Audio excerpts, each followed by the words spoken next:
To those of you living in the UK, good evening. To those in Australia, good morning. And to those working for the European Union, goodbye. I'm speaking to you as a member of the Campaign for an Independent Britain, first formed in 1969. We are cross-party, non-racist and non-sectarian, supported by public donations. What do we stand for? Well, I suppose the opposite of what most British politicians stand for. We want the United Kingdom to withdraw from the European Union. We seek the repeal of the European Communities Act 1972, under which EU law takes precedence over UK laws. Once self-government has been recovered, our country would be free as an independent nation state to cooperate and trade with our neighbours in Europe and with countries elsewhere in the world without the restrictions imposed by EU membership. This does not make us anti-European, which is just a silly jibe from our opponents. On the contrary, we support friendly nations with our European neighbours. How did we get into this mess in the first place, you might ask? In the early 1970s, Ted Heath, our one-time Conservative Prime Minister, wanted us all to join a common market. He said he would do this only with the wholehearted consent of the British public. I suppose he was so busy he forgot to ask us, and although the Labour Party fought tooth and nail to keep us out, in we went. He also made a promise that there would be no essential loss of sovereignty. Sovereignty is like a car. Take the steering wheel out and you lose all control of where you are going. Now, we would like to think that all our politicians look after us, respect our British Constitution and honour their oath of allegiance to the Crown. That is why we pay them so much and pay for second homes in London, long holidays and very nice pensions. Some MPs do an excellent job. Others prefer to do what they are told to do, as not to harm their careers, like voting to pass the EU Constitution, Lisbon Treaty, even if they hadn't read it. But what did go on inside our Parliament in 1971 and 1972? And what has happened to our Parliament ever since? Quoting from the recorded facts and from the personal experiences of men who were in Parliament at that time, we want to tell you how we were all led up the garden path. Listen to what ex-MPs have to say about how they and the rest of us were never told the whole truth, as most of the Labour Party sought unsuccessfully to keep us out of the common market. It was a battle won by the Conservative and Liberal parties by a very narrow margin. The Labour Party in the general election of 1983 promised to take us out of the European community if elected, so that, for example, we could all buy cheaper food. The Labour Party lost that election, but two men won their Labour seats in Parliament for the very first time, Tony Blair and Gordon Brown, who promptly forgot their manifesto promise.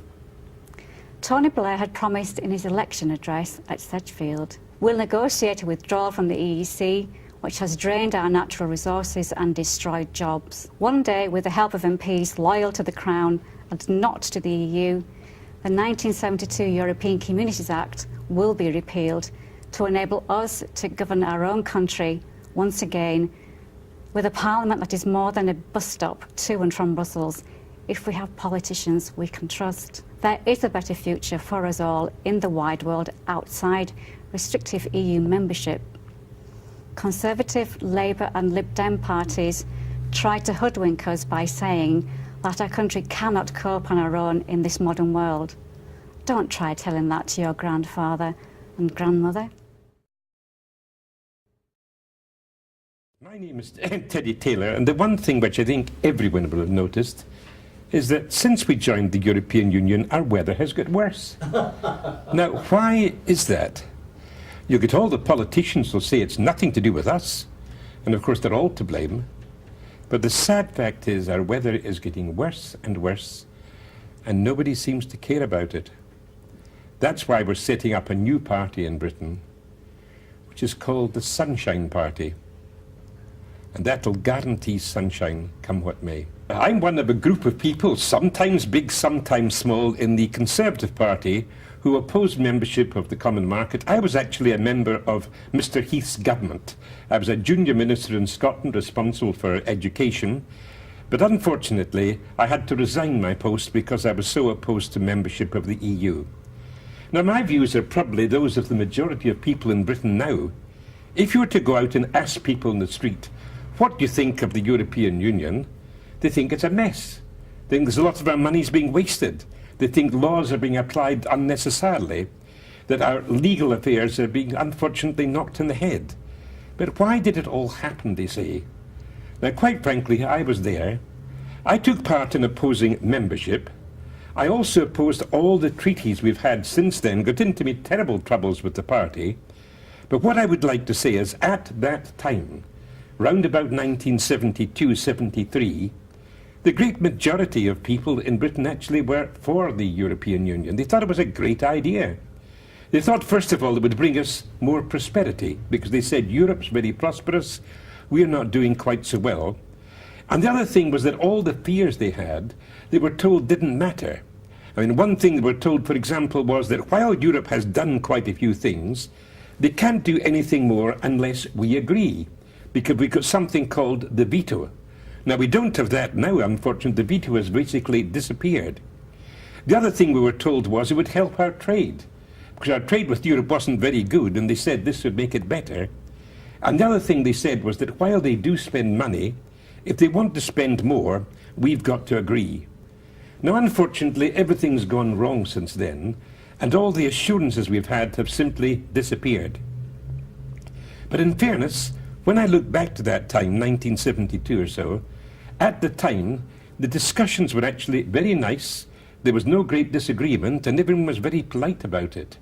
I remember trying to get people agitated about the decision, but you found the majority of politicians were very pleasant and very agreeable.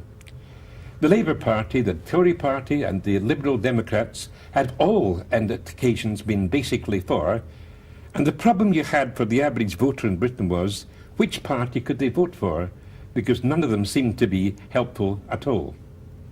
But what actually did happen? I remember when I resigned my post in the Conservative government, Mr. Heath couldn't have been nicer. He invited me along for a cup of tea, and he explained that the great majority of wise people were for Europe. It was only really silly old dodgers who were against it, and that I had a great future in politics and I'd throw it away if I resigned from the government. He couldn't have been better. But of course I felt it was something that was wrong. Because what worried me most, and I think it's still worrying people today, is that basically our democracy is undermined by Europe. The kind of things that people used to decide, we can no longer decide. Our parliament, which used to decide the big issues, now decides, according to the Germans, they say that round about 83% of all the legislation is now decided in Europe. So our parliament's becoming useless. We've got more politicians than ever before. For example, we've got a European Parliament, which is the biggest joke that ever was. If it closed its door tomorrow, nobody would really notice apart from the taxi drivers of Strasbourg. You're going to be voting the European elections later this year. What can you vote about? I mean, the plain fact is you're not voting for a person, because you vote for a party, for in our case for the East of England, and the parties then decide who goes and who doesn't. And the other problem you have is that basically the MEPs don't decide things. Things are decided, unfortunately, in Europe by majority vote at the Council of Ministers, by the European Union, and by the Court. And so basically, what on earth can you vote about in European elections? Now, this is what's happened. One of the consequences of joining the European Union is that people have switched off from politics. They don't think any of the parties are terribly interesting or terribly good. And young people in particular have switched off from party politics. This is not good for any of us, and it's not good, certainly, for Britain. The other thing I would ask people is a few simple questions. Number one, which are the most prosperous countries in Europe? I was over in the other countries when they were having referendums on whether they should join. If you look at it today, the two countries in Europe with the highest rates of living and the lowest rates of unemployment are actually Switzerland and Norway. Now, these were the two countries which were told, you'll be ruined if you don't join the European Union. Now, happily, they didn't join, and it's been quite good for us. The second thing is, what rights do people have to decide things in Europe? Do you know that Europe is the only country, or the only organisation in the world that I know of, which has not had its accounts approved by the auditors for 13 years? Do you know of any other organisation in that situation? If it was a private company, they'd lock them all up in prison. But the plain fact is the auditors who are employed by Europe won't sign their figures because they say money's being wasted, money's being misused, and things are going terribly wrong. Now, quite honestly, that's terribly wrong. Now, what can you do about it? And this is the real disaster of Europe. And I told this to all the prime ministers, including Mr. Heath and Mrs. Thatcher. The tragedy is people can no longer decide these things, and this is the biggest problem. The third thing that worries me a great deal is what we're doing to the third world. People should be worried about the third world because people are living in misery there and everything's going wrong. What we do through our agricultural policy is really foul, filthy, and wrong when you think of the effect this has on the third world. Say we take a simple thing like sugar. We pay our farmers in Essex an awful lot of money for producing sugar beet, and then we give them an awful lot of money for dumping this in the third world. Now, how does this help the third world? It simply means their living standards go down and their future is undermined.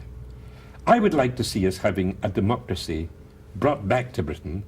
I would like to see us having that right. Now, how can we do this? And this is the trouble.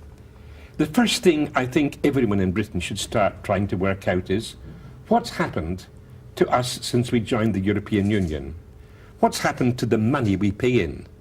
I think you should ask your MP and your MEP, if you have one, of course you don't have one, you just have one for an area, how much does it cost us every minute or every hour to be in the European Union? How much money do we send them and what do they do with it? Now, it's a simple question. How much is it now? How much was it in 1973? Secondly, what about the price of food? The price of food in Britain, of course, has gone up because of the EU, but how much has it gone up? And how can we compare it with what it was in 1973? The third thing is what's happened to our trade. I get MPs who ask questions regularly about this. What's happened to our trade? We were told it was going to improve, but here are the official figures which show that instead of improving, it's simply got worse. The only thing you can be sure about Europe is it hasn't helped us in any way. Now, of course, people have to behave themselves in politics, and although Mr. Heath was a perfect gentleman, after they made the decision to join, people got very nasty. I remember having Mrs. Thatcher said the first time she'd ever known me to be shouting at a lady was when she was signing the Single European Act, which brought in majority voting and meant that basically things were decided in Europe by majority vote. Now, Mrs. Thatcher worked terribly hard for Britain trying to get the expenditure reduced, but this mattered a great deal, and we had a row about that. I had a row with poor Mr. Major. There was a group of 8 of us, and here's this group of 8, you'll see them here. They were the group of 8 who were thrown out of the party. Now, normally when someone's thrown out the party, that means they lose their seat in Parliament. In actual fact, it didn't happen because our constituents stood by us, and the party had to crawl on their hands and knees and invite us back. But what can you do? If you, like me, thinks that it's a very bad idea, what we can do is we can put down motions. I've just brought along with me a very nice motion some MPs signed when I was thrown out of the Conservative government for not supporting joining the European Union. They couldn't have been nicer. They were very agreeable. The MPs can talk about things. I've got here Hansard. It's a wonderful thing. This was back in 1971 when we were having a big debate. And of course, this is when they were deciding was the good thing or a bad thing. And by a small majority, they decided it was probably a good thing. But the main thing I'd like to ask you all is, what can you do about it? There's one message of hope. The Lisbon Treaty, which has got so many nasty things in it, it's got one nice thing in it. And that is a provision for the first time since the European Union was established, which says that member states, if they negotiate to withdraw for 2 years and don't succeed, they can simply leave the European Union. Well, that's something new and rather exciting.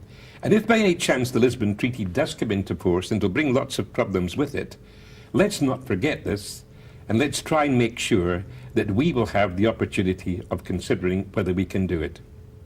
So does it really matter? I think it matters when you find the number of people voting is going down and down, that we get more politicians than we've ever had in the history of Britain, with the British Parliament, the European Parliament, and we've got our Scottish and Welsh assemblies too, and the Irish one. Why should we go ahead undermining our democracy when our democracy matters more than anything else? I'd say that what democracy does is it preserves the right of people to decide things. Now the people don't have the right at all. If you think it's wrong what's happening with the European Union, if you think the way they spend money is shameful and shocking, what can you do? And the answer is nothing at all. So we want to try and get that power back. And the second thing we want to do is to get the parties to agree to tell us all the truth about Europe.